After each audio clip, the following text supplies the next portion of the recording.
if things keep going the way they're going, we're going to end up just like the people in this movie.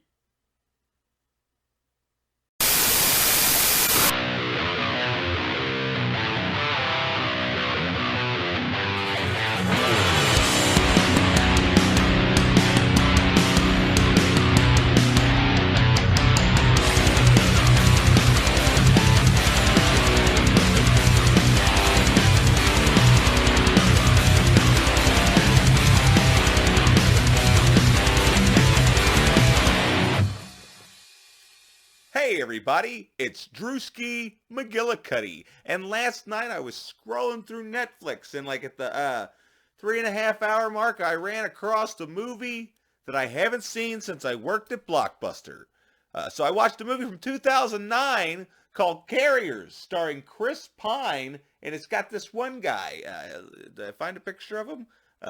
He's been in several indie darlings, is what I like to call it. Because yeah, they're all like indie movies, like The Chum Scrubber, Risk Cutters, The Go-Getter, all kinds of indie type stuff that y'all probably had never even heard of. But I could assure you they're pretty good movies. But you may recognize him most of all from the 2013 remake of The Evil Dead. He plays the guy that reads the book and brings the curse about everyone. But guess what, everybody?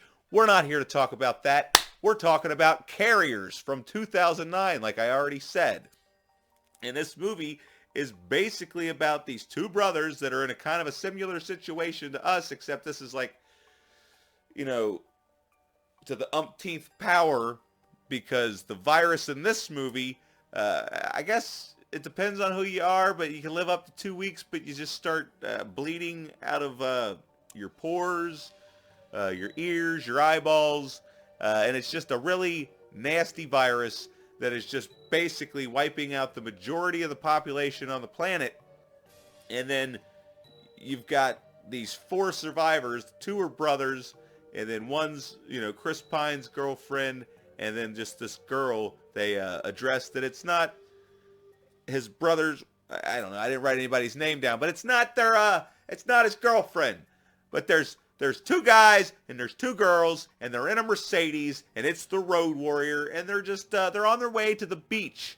It's a place that the brothers used to frequent as children with their father, and now they are trying to go live out their last days here because, like I said, there's pretty much nothing on television, nothing on the radio, and you don't really see what happened, but just from the conversations that the characters have with one another, talking about like Chris Pine's character worked at the stadium digging the mass graves when the outbreak was at its peak.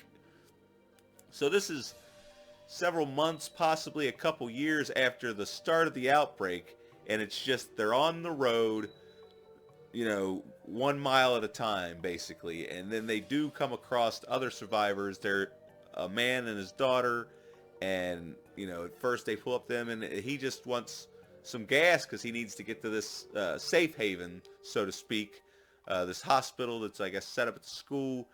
And at first, they don't want to take him, and then after they realize that they could help each other out, they work together as a team, and you can achieve greatness. So they kind of work together, even though they're afraid, because there are some rules, everybody. A lot like there's rules right now. We're not allowed to leave the house. Several other things to keep your distance, because that's the rules. Assume everybody is infected. Do not come within, however many feet of the infected, and then sanitize any surface the infected have touched. So everybody carries bleach around with them, and then anytime somebody's infected, like, because they'll have to switch cars per se, because maybe the oil pan falls off the car and they have to switch to another car. They sanitize everything by wiping it down with bleach. And then there's even a quarantining kind of situation going on in the movie where they use duct tape and plastic to quarantine off a possible infected person. And yeah, it's just them trying to get from point A to point B, but then they have a little side quest where they have to, eventually help this other person out. And then they come across, a fun location, I'll say, because I don't want to spoil it. Like, I don't think a lot of people have seen this movie. But they come across this really fun location, and then the fun comes to an end when they find out that somebody else is already occupying said dwelling. So that leads to some tense moments. And then there is something that happens in this movie that you're like, uh-oh, uh-oh, uh-oh. And then as it goes on, you're like, uh-oh, uh-oh, uh-oh. And then fuck, you know? But, you know, I got to say, for an independent movie that came out in 2009, that I watched this back then. And I remember it was all right. It was all right. But when watching it with everything that's going on right now, it was just like, you know, holy shit. Now, there were some slight problems that stopped this from being like, you know, a perfect indie, you know, whatever you want to call it. Because I guess it's technically horror because it's a horrific situation. It's the end of the world, technically. I mean, everybody's dying. Everybody's dead. You know, everybody's, you know, if they're not on screen, you can just assume that they don't exist. So the problems that lie within this film are they make these rules, right? Like I said, you know, they got to sanitize stuff. They got to stay away from people. Wear your mask when you're around people that possibly might be infected. But there's a couple scenes, one in particular, where they come across this car that they need the gas out of. But the gas tank's locked. So they got to get the key and the dead guy in there. Is he dead? Is he dead?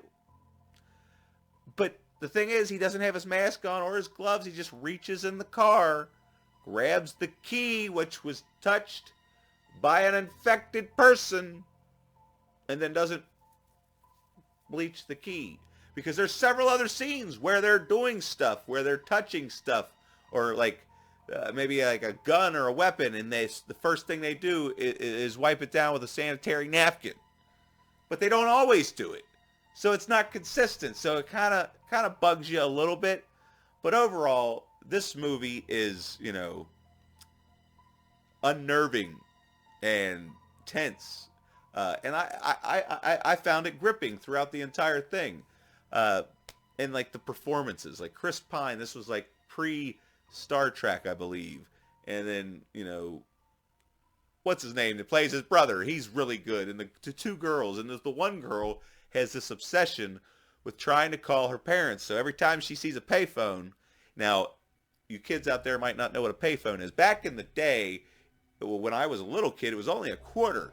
But then it became 50 cents, then it was 75 cents, and now you'd be lucky to even find a phone booth. But you could put your loose change into the phone and call, you know, whoever you needed to call, like, hey, you know, if you needed a ride, come pick me up or something. But she keeps trying to call and check on her parents, even though she knows they're dead. And just like she knows the phone line's dead. But that doesn't stop her from trying because, you know, you can't lose hope. In situations like this, you can't lose hope. Like, I have hope that this will all be over soon. But, you know, who even knows what the hell's even really going on? But just a lot like in this movie, like they didn't know what to believe, and like they're like when they come across the first set of survivors that tell them we're going to this place, they have a vaccine or they have this, and he's like, oh yeah, just like however long ago they had this vaccine, and then that tapered it off for a minute, and then all of a sudden it made it even worse, and then your head exploded or something like that. I don't know. It's just. But yeah, this movie is solid, so it gets a solid 8 out of 10. It's, you know, see, solid. That's what it says right there. See, you know, I didn't make this shit up. That's just what it gets. Now, because it's super underrated, everybody. Because look, here we'll have this pop up over here. There's what it says on IMDb. But I don't trust these people because half the time they don't know what the hell they're talking about, especially when it comes to horror movies. This is a damn fine movie, and if you have Netflix, you should check it out. Or if you want to be like Devon Graham, order it off of Amazon Prime and have it delivered to your house and then watch it on a physical copy, and then you'll own it for the rest of your life. So that way when Netflix and all the streaming sites go down because the apocalypse happens and you can get your hands on some gas and a generator, hook that son of a bitch up, pop this motherfucking movie in, and it'll remind you of a time when we were all going through the same thing, you know? I have no idea what I'm talking about anymore, everybody, but I just wanted to let you be aware of this movie that you might not be aware of. So if you were aware of this movie, you can comment and let me know down below. If you're looking forward to watching this movie, comment and let me know. Also, consider liking and sharing and subscribing and all these buttons that you can push. Should I put a share thing? I don't know. I'm going to have to make a new card, everybody. I need to... Whatever. Anyway, and if you want to help me grow as a... Because I'm just a tiny little channel. I'm just a little guy. I'm just one of the little guys. And if you want to help me grow... especially since I only got one job now, and other reasons, I need your money. So give it to me at patreon.com/Drewski McGillicuddy or some shit like that. I don't know. The fucking link will be in there. And then eventually I'm going to get a P.O. box. So if y'all want to send me like extra VHS copies, that